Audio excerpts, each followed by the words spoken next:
Klasifikasi negara berdasarkan pendapatan per kapita terbagi menjadi 3 kategori: berpenghasilan rendah, menengah, dan tinggi. Setiap kategori ini memiliki rentang pendapatan yang berbeda-beda, menandakan disparitas ekonomi di berbagai belahan dunia. Indonesia mengalami penurunan pendapatan per kapita akibat pandemi COVID-19 di tahun 2020. Namun, kondisi tersebut berangsur membaik dengan pendapatan per kapita yang kembali meningkat pada tahun 2021 dan 2022.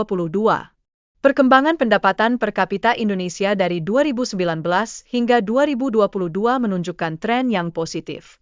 Pada tahun 2022, pendapatan per kapita mencapai $4,580, mencatatkan kenaikan sebesar 9,8% dibandingkan dengan tahun sebelumnya. Penting bagi pemerintah untuk merespons kenaikan status ekonomi ini agar tidak terjadi stagnasi di masa depan. Upaya ini sangat diperlukan untuk mempertahankan momentum pertumbuhan ekonomi yang telah diraih. Kenaikan status ini menunjukkan bahwa pertumbuhan ekonomi Indonesia berlangsung lebih cepat dibandingkan dengan negara lain. Hal ini membuka peluang besar untuk menarik lebih banyak investasi ke dalam negeri.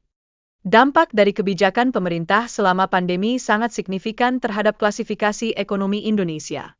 Reformasi struktural yang dilakukan pun turut berkontribusi pada perbaikan status ekonomi negara. Reformasi struktural menjadi sangat diperlukan untuk mendukung pertumbuhan ekonomi yang berkelanjutan.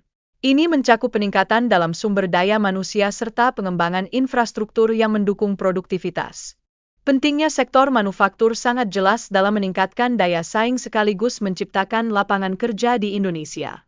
Oleh karena itu, investasi harus difokuskan pada sektor ini untuk memperbaiki pendapatan masyarakat.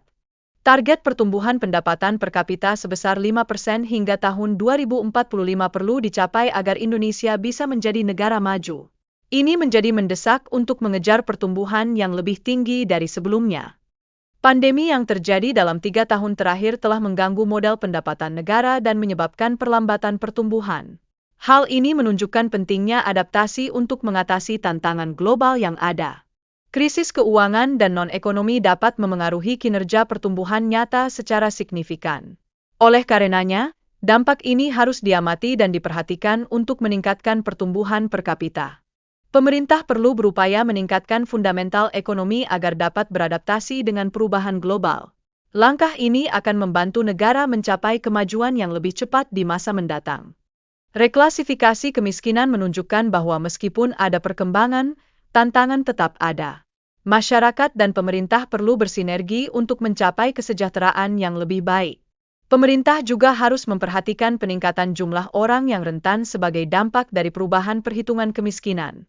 Oleh karena itu, program bantuan sosial yang lebih efektif menjadi sangat penting. Upaya pemerintah untuk meningkatkan pendapatan masyarakat perlu dilakukan agar tidak terjerumus ke dalam kemiskinan.